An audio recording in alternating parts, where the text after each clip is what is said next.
Olá, pessoal! Então, dando seguimento à nossa descrição dos diferentes tipos de estudo, nas últimas aulas nós falamos dos ensaios clínicos, mostramos um exemplo de ensaio clínico. Agora nós vamos falar um pouco sobre revisões de literatura. Inicialmente vamos conceituar um pouco o que é uma revisão sistemática, uma revisão narrativa da literatura e aí comentar um pouco mais sobre as características das revisões sistemáticas. Bem, então, as revisões de literatura, o nome já diz, é alguma coisa onde você se debruça sobre a literatura e explica um pouco sobre aquele tema de interesse na literatura.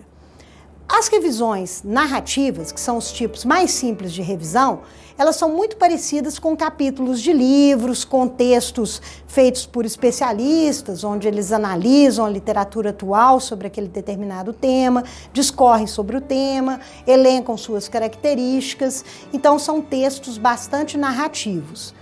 Por outro lado, a gente tem um tipo de revisão que é muito mais rigorosa do ponto de vista metodológico, que são as chamadas revisões sistemáticas da literatura. O que é uma revisão sistemática? Uma revisão sistemática é uma revisão onde eu uso um sistema metodológico de seleção dos artigos. Então, na verdade, eu não vou discorrer sobre um tema amplo. Isso não costuma ser objeto de nenhuma revisão sistemática. Na revisão sistemática, eu tenho uma pergunta muito objetiva, muito clara, que eu quero responder por meio da literatura. Então, por exemplo, eu quero saber se um medicamento X funciona para uma determinada doença. Então, eu vou fazer o quê? Eu vou pesquisar todos os artigos onde o medicamento X foi usado naquela doença de interesse. E aí, após pesquisar todos os artigos, eu vou selecionar aqueles artigos que tenham determinados requisitos de qualidade que eu atribuo na minha revisão sistemática.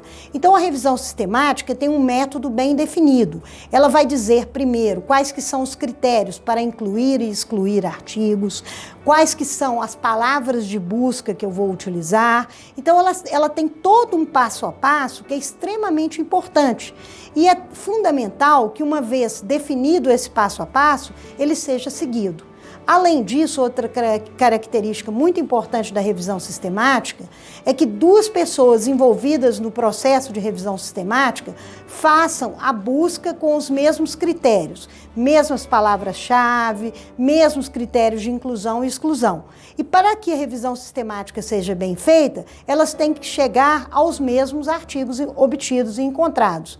E é importante ter uma terceira pessoa que vai definir dúvidas. Vamos supor que um determinado artigo, o autor 1 queria incluir, o autor 2 achou que não seguia os critérios. O autor 3 vai resolver essas dúvidas e definir.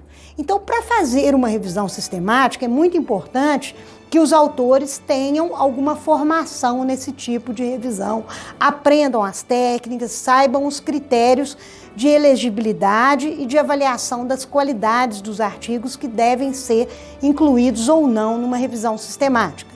Por exemplo, numa revisão sistemática, a gente não inclui artigos de revisão, relatos de caso, esse tipo de estudo a gente não inclui.